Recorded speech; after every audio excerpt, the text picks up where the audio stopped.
All right, all right, all right. Welcome, welcome, welcome.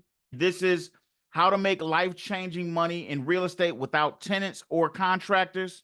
Yeah, that part one is important. How we use QuickTurn Real Estate to make $143,000 in less than 6 months. It actually took us 4 months. Thank you for the thumbs up, letting me know, and how you can too. This is part two. So let's get into it. So first thing we're going to talk about really quickly is who am I and why am I discussing this? Now, I know some of you all have talked with me and you know me well, but those of you that don't, I wanted to introduce myself. My name is Art, and along with my wife, Aisha, we have been investing in real estate for 26 years. We have done hundreds of real estate deals. We've had a lot of success with it, and we've had some failures. I'm not going to tell you it's all perfect. And then how can we help you?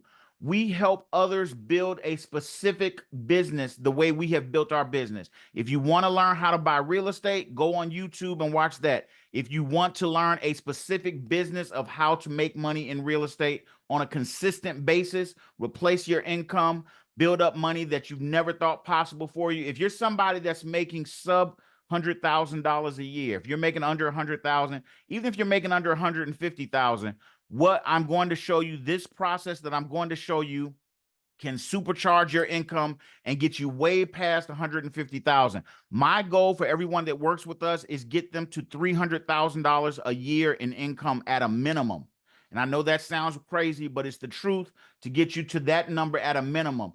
Following what we're doing, if you follow the steps, once you get, it's a little bit tough sometimes to get going, but once you get it going, this can consistently bring you great money.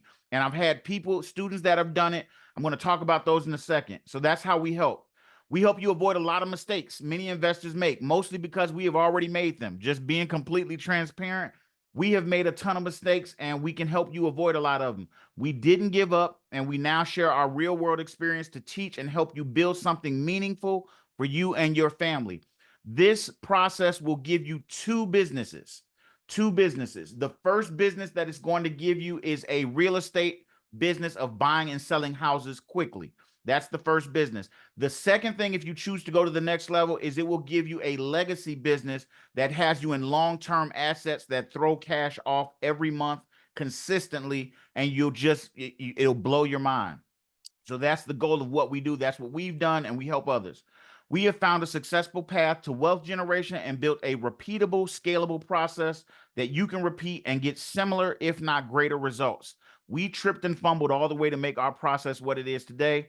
You can use that same process to do a lot more and grow just like we did.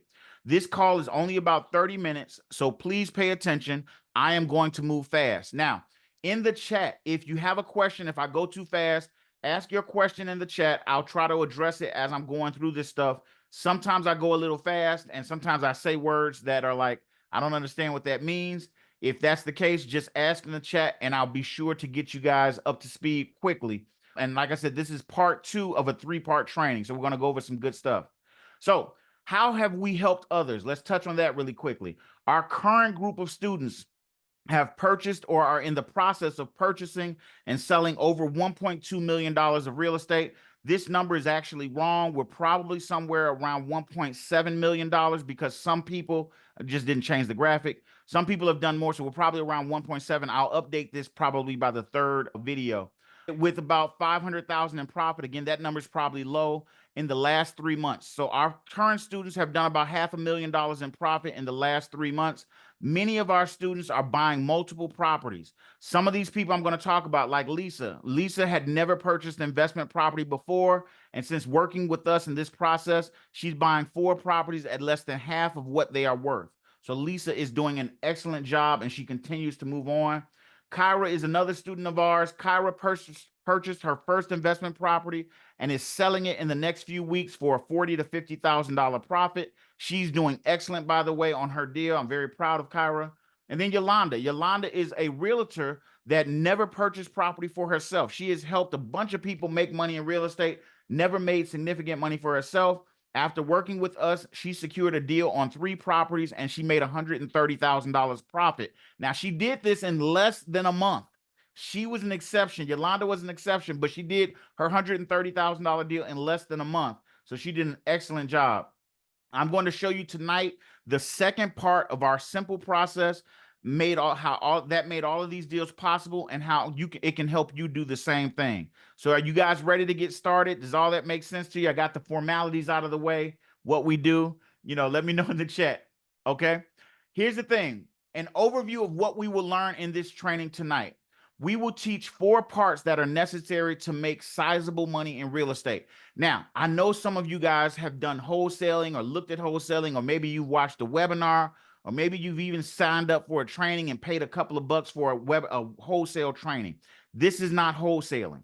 When I talk about, there's no point in making $5,000 and $10,000 and $15,000 on a deal, because it is not, by the time you do all that work, it's not enough money. I don't know how to tell. I know it sounds like 5,000 to 15,000 would be great. It's not enough money. It will go in a heartbeat. We're going to show you how to make sizable money in real estate. Okay.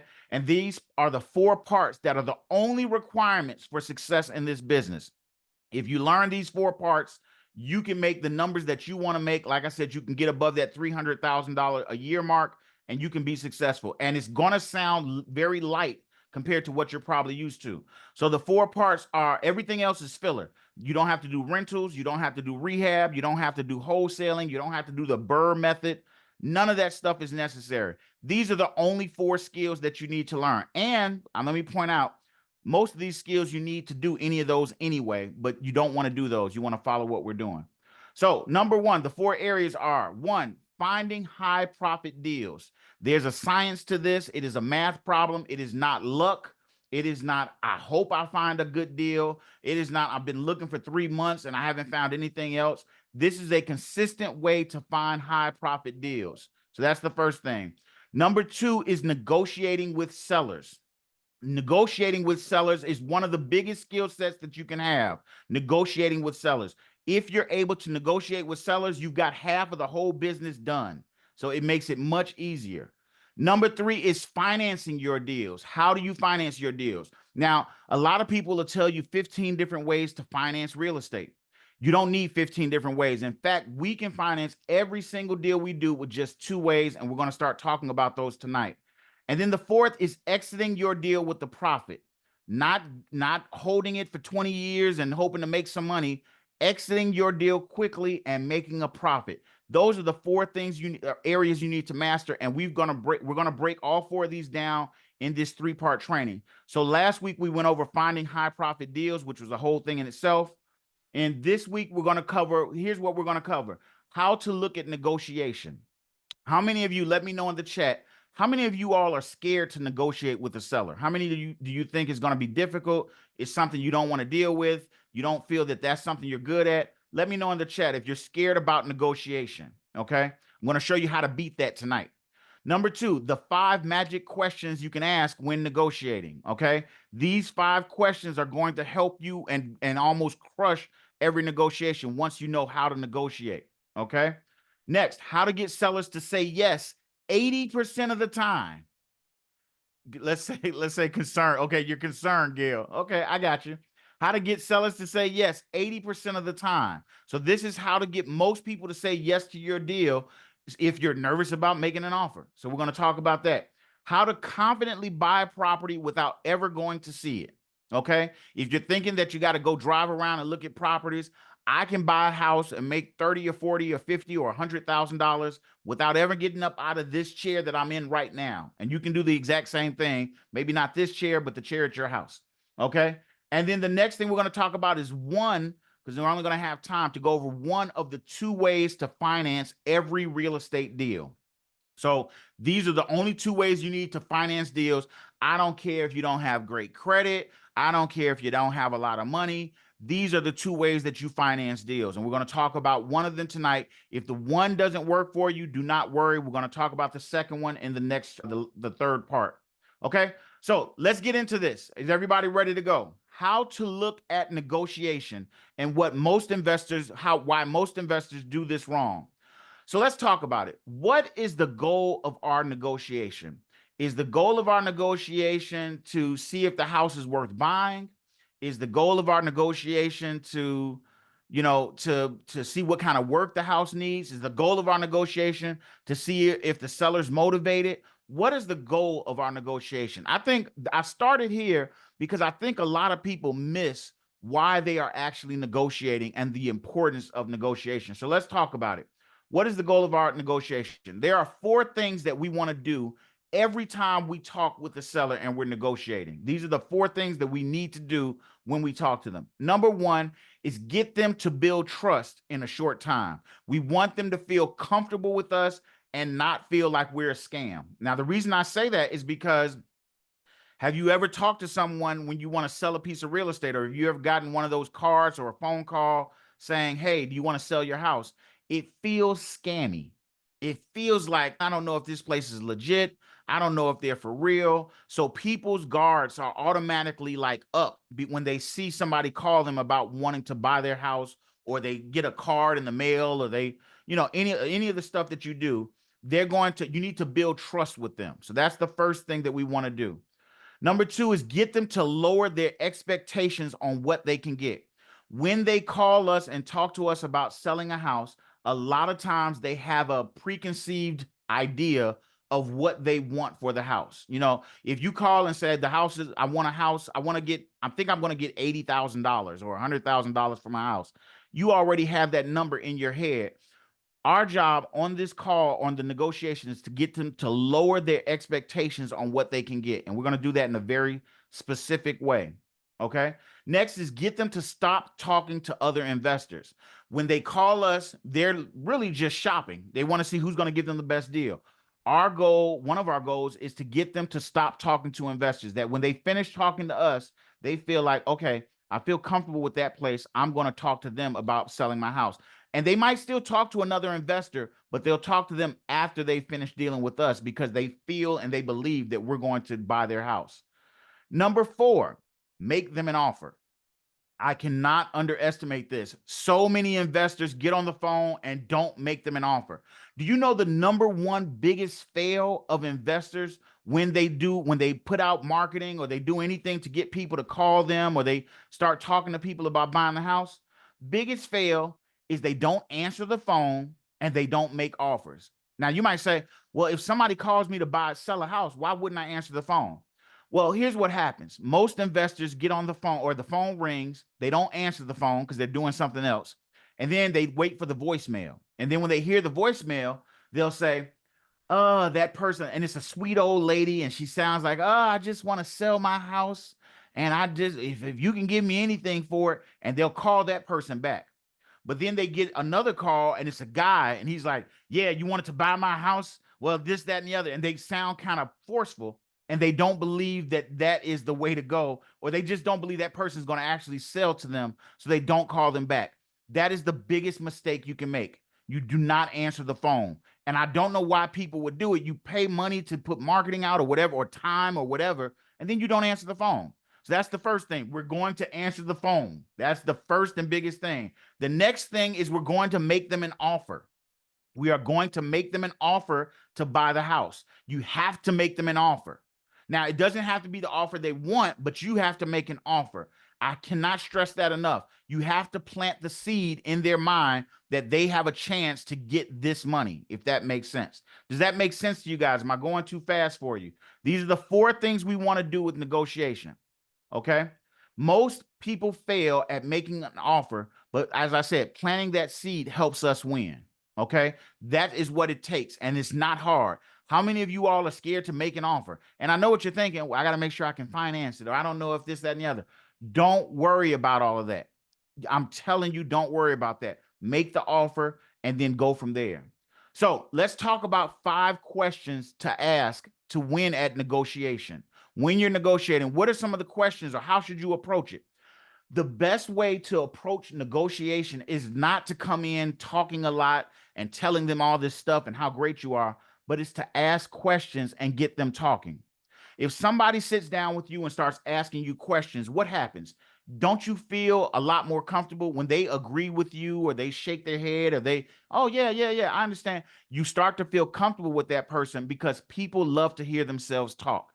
And if you can let them talk, it will build trust. just by asking questions. That's what's so amazing about them in negotiation. Negotiation is probably 85% asking questions. So let's go over the questions we can ask and why we ask these questions. Number one, do you have a house that you are hoping to sell? That's the first question I would ask. Now, you might be thinking, why would you ask that question, Art? Of course, they've got a house they're hoping to sell.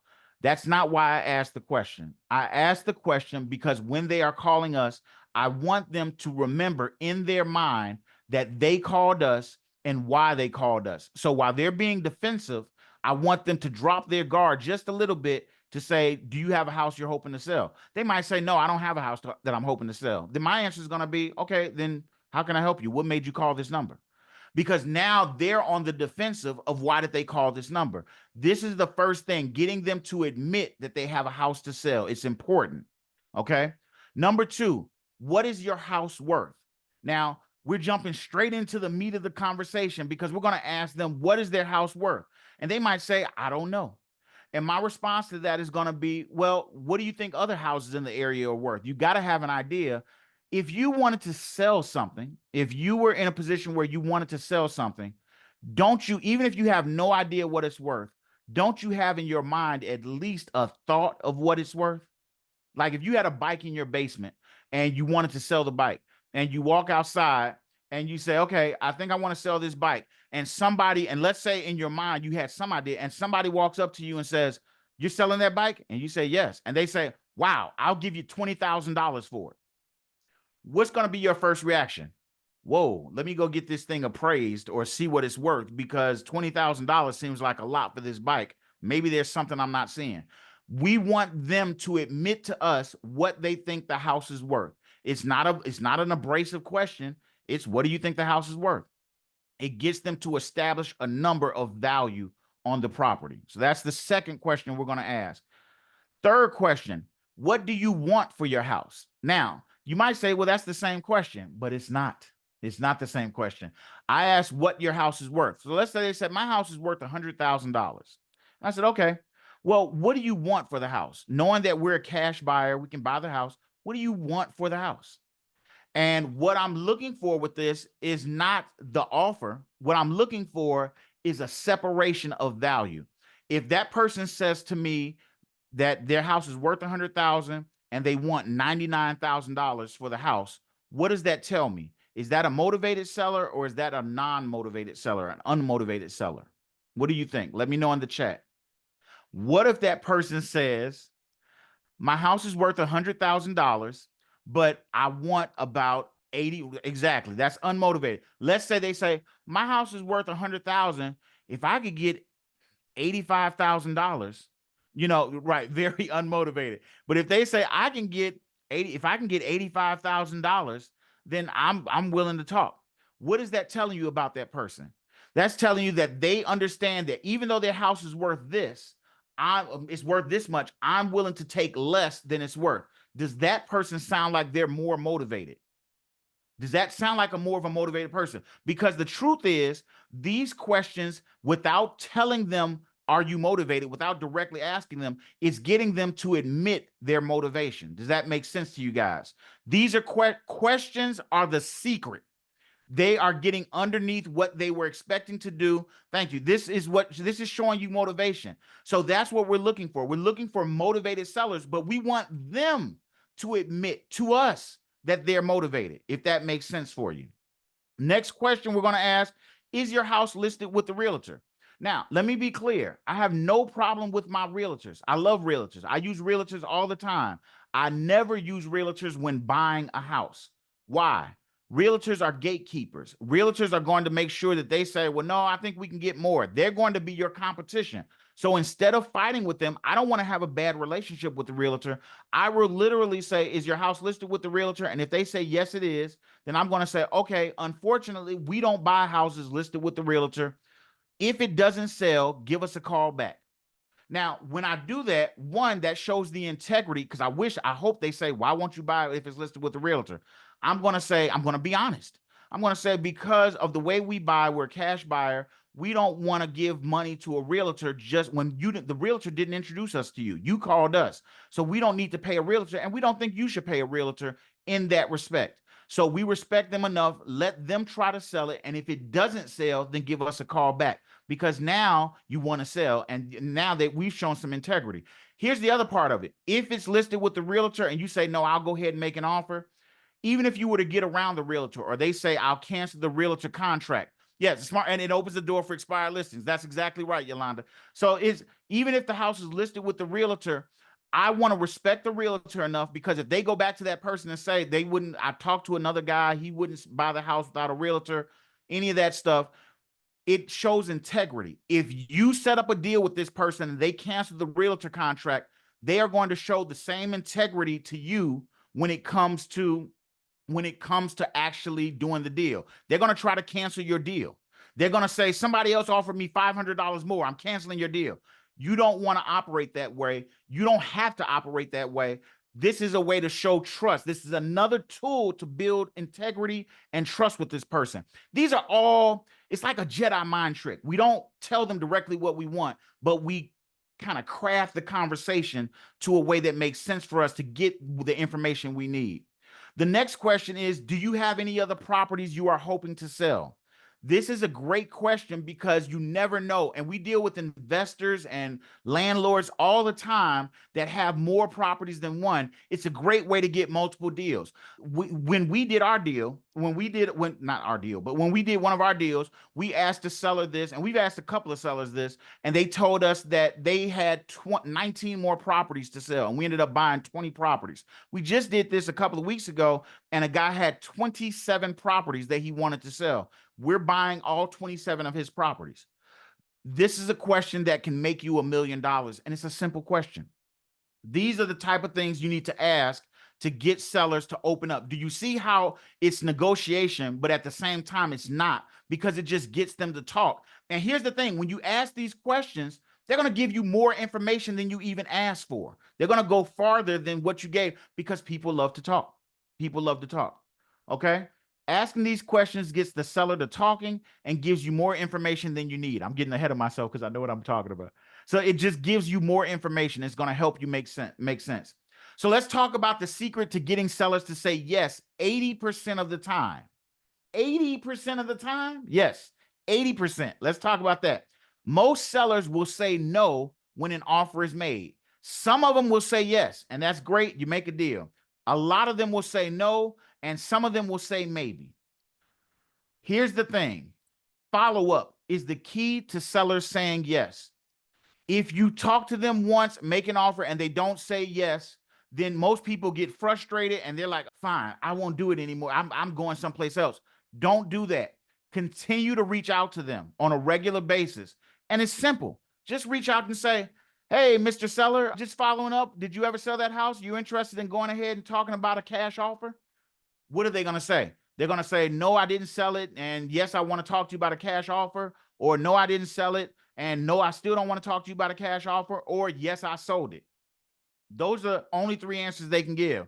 If they don't want to talk to us right now, that's fine. I'll follow up with them later. If they do want to talk, we'll start talking to them and see what offer we can put together. This will get you accepted offers. When somebody has a house that meets your criteria, don't get mad if they don't take it the first time. Follow up. It will make you money. Follow up makes you more money than making the offer, but most people don't do it. Most investors will follow up maybe once or maybe twice. 80% of the sellers, we found in our experience, 80% of the sellers will say yes if you continuously follow up. Now, you might be thinking, all right, I did that. I called the guy 3 times and he told me no every time. In fact, the 3rd time, he told me to go to hell. He told me, excuse my language, he told me, I don't want to talk to you anymore. So that's a great question. When do we stop following up? Yes, Alicia, the follow-up is the key. When do we stop following up? There are 2 answers. There's only 2 times that I will stop following up. First is when the seller dies. If I find out the seller died, I'll stop calling. Or 2, after it's sold. They're very good. If it's not sold and they have not died, I will continue to follow up. But Art, you could be following up for 6 months or 3 months or a year. So what? Do you have something better to do?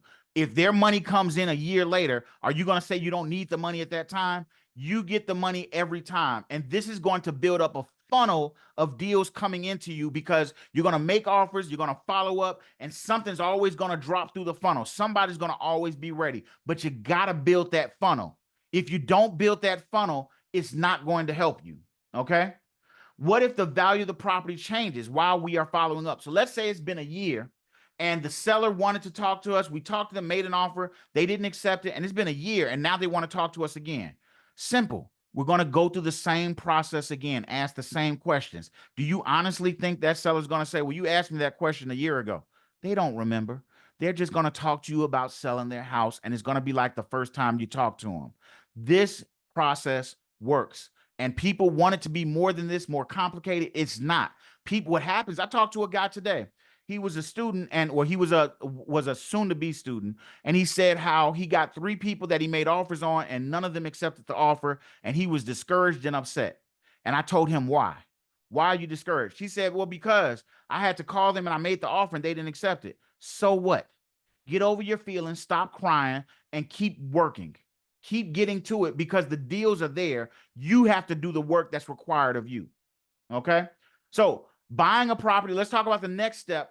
We've got it under contract. We've talked to this person. They're saying, hey, I'm selling you my house. Buying the property without ever going to see it. Okay. Why do we go? And before I get to this, I want to make one good point. A lot of people think you go see the property before you negotiate. We never do that. We negotiate first. I'm not going to waste my time going to a property just so they can sell me. They won't accept my offer and we're wasting time. Don't do it. Go in the order I'm telling you. Get the marketing going, or get your funnel going, get negotiation going. And then once you got a negotiation and you got a deal, now we can talk about going to see it. Let's talk about, why do we go see property? Let me know in the chat, what's a good reason to go see a property? What do you think is the best reason? Why do investors go and see property? After all, let's think about it. If you live in a 3-bedroom, 2-bath house, haven't you seen, what the houses look like? Is a 3-bedroom, 2-bath house going to be that different from one neighborhood to another? They got 3 bedrooms, 2 bathrooms. It's a house. That's really, it's got a kitchen. That is the kind of stuff you see. You don't see any. What are you looking for? Now you're going to say, I'm looking for the condition of the house. I want to see what kind of condition. How did they keep the house up? Is it dilapidated? Is it messed up? Well, here's a news flash for you. Are we the best suited to make decisions about the condition? So great. Inspection for repair estimate. That's a great question. How many of you all are general contractors? I'm not. I'm not a general contractor at all. I don't know what it costs to repair a house. I can guesstimate, but I don't know. So why are we going to see the house when we don't have the knowledge to make those decisions, to get a repair estimate? Why would we go see that house? Is viewing the property the best use of our time? What is our time best spent doing? Our time is best spent making offers. That's what makes us money. Everything else, someone else could do it. Could we get someone else to do it? Yes, most definitely. Are there even services that will go out and inspect the house for you? Yes, there are. We don't need to do this. We've already got it under contract. We've already got it where we're buying it. So we're not wasting money or time going to see it. We're going to make sure it is what we think it is and get a report on it. Think like a business owner. Do not think like a traditional investor. Traditional investors do a deal or two a year. They maybe make some money. They don't keep going. We are doing this as a business, and I'm teaching you to be a business owner. Okay. So you're going to look at this differently. Did I lose you guys? Are you lost in this? Like you don't understand what's going on? But this is how you do deals consistently and without wasting a bunch of your time. Okay. Just let me know that you all are still following along. I hope I haven't lost you guys. More of the story is, you don't need to visit property. Focus on making offers. If you focus on making offers, you will make a boatload of money. Okay, good. I'm glad you guys are still here. Focus on this because it'll make you a boatload of money. Okay. So we got the deal. Now, how do we buy it? Let's touch on financing, because I know some of you are sitting here. Okay, I can negotiate, I guess, but how do I buy the property? Once we agree to buy a property, what do we need to buy it? We have 2 ways to buy any property. I'm trying, Alicia, I'm trying. We have 2 ways to buy any property that we want. Any property that we want. Number 1 is a good financing source. This is the first way that we can buy. We can talk about financing sources. And here's the thing, bank lenders are your number one choice. Now, here's the thing, not just any bank lender, because that would be too easy. We got to find bank lenders that have loan programs that work with exactly what we are doing. Here's the problem. Most people are so focused on, can I get financing? They never think to look at, does this financing help me the most? Lenders will loan you money. That's their job. Some of them will tell you no, but some of them that are telling you no aren't even the right lender for you, even if they told you yes. We got to find the right lender. We got to find favorable terms because of the strategy that we're using. So the strategy that you are using, are you going to rent it out? Are you going to do the BRRRR method? Are you going to fix and flip it? Are you going to quick turn it? The strategy matters and it affects your financing. I can tell you this, lenders love us. Lender of favorable terms with strategy. Yes, favorable terms because of the strategy. If the strategy isn't right, the lender might not be right. You got to have a good strategy. So that's what we're talking about in these three parts of these trainings that we're doing. You got to find favorable strategies. Now, let me talk to you about what a good lender looks like. We've got a lender that will give us 100% of the financing. And when I mean 100%, I mean no down payment is required. They don't do anything funny. They just loan 100% of the money. Not only do they loan 100% of the money, but they will also loan fix-up money if you need it. We don't need fix-up money because we don't fix up properties. We buy the property and then we turn around and sell it. This lender will give us 100% financing. So I'll give you an example. On a $200,000 house, let's say we were buying a $200,000 house. My closing cost on that house are probably going to be somewhere in the range of $3,000 to $4,000. And that closing cost is the insurance policy for a year, and it's going to be the title company fees to close the property. That's it. The lender will put up all the rest of the money. That is a favorable lender term. But the only reason they're doing that is because of the strategy that we're doing, and they understand it and they see it as low risk for them. Okay. Now, they allow us to buy fast and with great terms and continue to buy. Now, this is only one way. There's two ways, but this is the first way. So a lender, an investor-friendly lender, is a great way to get deals. Now, for those of you that don't know, we have a list. If you want to, let's say you say, Art, I don't want to talk to you about anything else. I just want to talk about these lenders. We've got an investor-friendly lender guide. Now, our investor-friendly lender guide is how we, let me get back to my screen. Our investor-friendly lender guide is how we actually deal with lenders. I'm going to put the link to the investor-friendly lender guide in the chat in just a minute. So if you guys want to get the lenders, it's $10 to get the access to the lenders. It has a lender matrix where you can actually put in your details, your credit score, what kind of money you have, all that kind of stuff. And it'll tell you these are the lenders you qualify for. And then it'll let you click a button and send an intro email to say, hey, Art is introducing me and I'm trying to buy property, and it'll help you establish the relationship. So if you want that, let me know. I'll put it in the chat in just a minute. Okay. Access our lender guide to get these lenders, and it's very straightforward. And these are lenders that we have vetted, that we've actually worked with, so we know they work. You don't have to do it, but for those of you that are like, Art, I don't care what you're saying, I definitely want to have the lenders, then that's something you can get. And like I said, it's $10. So put down a Starbucks for one day and you can pick it up. Okay. So this is what we're going to talk about next week. I hope you're getting information from this and getting value. One, we're going to talk about our second secret financing source. This is another source that we use every day. I'll get you the guide in just a second. Our second secret financing source, how to use that financing source. What do we do once we buy it? Okay, what do we do once we buy the property? How do we make the most money? Because you all haven't even asked, how do we get to the money? We got to get to the $143,000. We got to get to the cash. We're going to talk about that next week. And we're going to break some of your beliefs on how you should do real estate. How to guarantee our deals sell quick. How would you like to guarantee that you're going to make your money quickly? And I'm going to show you how to do that next week. And I'm not sounding like I'm nervous. I'm not filling your head up with pipe dreams. This is real live strategy that most people don't get a chance to think about because they're focused on, I don't know if I can get financing. I don't know if I can find deals. I can't find a deal. We're breaking everything down for you so you can do it. Now, here's what we can't do. We cannot do it for you. You got to take the work. And we're going to talk about that next week, about what it takes, what you need to do now. Okay. So I wanted to show you this. I showed this last week, but these are some actual deals that we've done. So a lot of you are probably thinking, all right, the houses you're buying are probably falling apart and they're really bad. These are some of the deals that we've done. And you can see these houses don't look bad. They don't look bad at all. Average profit per deal is about $39,000. Now that's the average, but we have some deals that go much more than that. The average repair cost, because we do a little bit of repair sometimes, usually it's nothing, but every once in a while we have to do a repair. It's usually $1,500 or less. Average time owned from the day we own it to the day we're selling it typically is about 60 days. Now, total time, contact to check. And what I mean by that is when the seller first contacts us and says, hey, I want to sell my house, to the day we're selling it and getting a check, typically about 95 days. Now, because of the way we do it, where we're not fixing it up, we get multiple deals at the same time.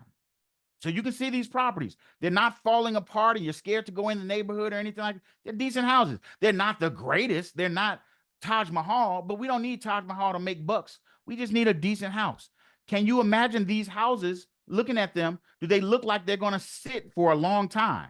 No, they're nice, decent houses in a nice, decent area. They're fine. You don't have to, all the stuff you've been told, finding dilapidated houses. Think about this. If you've ever drive for dollars and look for dilapidated houses, do you think any of these houses will register? These are how the houses look when we bought them, not when we sold them, when we bought them. They looked this way when we sold them too, because we didn't fix them up. But this is how they looked. This is how they look when we bought them. Do they look like something you will pick up and say, oh, that's a dilapidated house? No, they look like an average house in an average neighborhood. So if this has been beneficial to you and you want to learn more, I'm going to suggest setting up an onboarding call with us. Here is the link. I'm going to put it in the chat. This is a link to set up an onboarding call with us and talk about where you want to go, what you want to do, your goals, and how this process can help you, how it can get you to where you want to be in a short time. Because the truth of the matter is that while this works, you still got to take the time to do it. I'm going to try to get you guys, let me give you this link, because I said I would give you the link to the lender guide. So I'm going to give you the link to the lender guide in here as well. You can use this information. Let me find it. You can use this information to really, give me 1 second. I just want to give you this lender guide. You know, computers, every time you're trying to do something, here goes a computer acting up. So give me 1 second. I'm going to give you guys this lender guide. I put the link I took the link. There you go, Ed. Take a leap of faith. At the end of the day, if I'm blowing smoke and this is completely not true, then it costs you a phone call and it costs you nothing in return. Here is the link to the lender guide.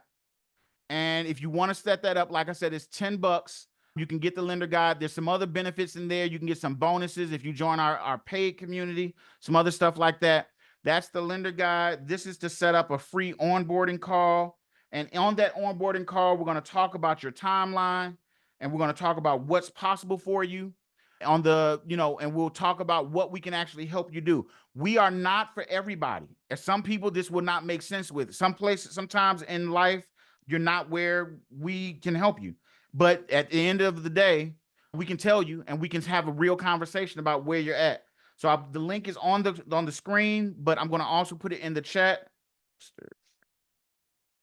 I'm going to put it in the chat so you guys can access it. Friendly lender. And again, like I said, you can check out this guide. It'll have some training in there and everything else, and it'll help you. So those are the two links. I hope this has been beneficial for you. I hope you've gotten some value out of this. We went a little bit over because I had a lot of information. I'm trying to cram everything into three calls, so forgive me, but I want you guys to get this information and understand how what we're doing is fundamentally different from what everybody else is doing, telling you to drive for dollars or put out social media posts, or hopefully you get a call one day from somebody. We're going to be intentional with what we do, and we're going to get intentional results that are big money results that can change our life. That's the goal. This is 2024. We got one more call we're going to do next week after Christmas, and that'll be the third part. Take this information, get started in 2025, change your life. Like I said, the goal for us is to get you, everybody that we work with, we want to get them to at least $300,000 a year in income. That is very much possible. With what we do, that's anywhere from 2 to 5 deals in a year. It's not even a lot. We do a lot more deals than that, and you can do a lot more deals than that, but that'll get you to where you need to be. All right. Let me know in the chat, was this beneficial? Did you gain something from this? Did this make any sense to you before we get off this call? Hopefully you guys set up a call with me to talk and we can kind of see where you're at. I just want to know, Joanne, I'm glad you got it. I'm glad you enjoyed it. I hope this whole series, because I tried to put it as a series, is beneficial for you guys. I hope you're getting something. Yolanda, I'm glad you got it. I hope to see you guys next week. I'll put a link for the calendar so you can set up for the next week call. And I'll put the replay. If you came in late on this call, I'll put the replay out tomorrow. All of you all check your email. You'll get an email from me tomorrow saying, here's the replay of this so you can watch it over again. I'll get Fitzgerald. I got you set up for an email. So I'll get this, guys, to you. You all will get everything you need and we'll get you going. 2025 will be your year, guys. And you can say to yourself, I don't know. I'm glad you liked it, Fitzgerald. You're probably thinking this, I don't know. I'm telling you. If I'm making this up, then let my students tell me that I'm not telling the truth. But everything I'm telling you is what we do. There's no fluff in this. There's no, let me just tell them this is all straightforward. Okay. I hope to see you guys on a call. Hope to see you guys next week. I hope this has been beneficial. Until next time, I wish you guys the best. And as always, Merry Christmas. First of all, Merry Christmas and happy hunting. See you guys next call. Thanks a lot. Bye-bye.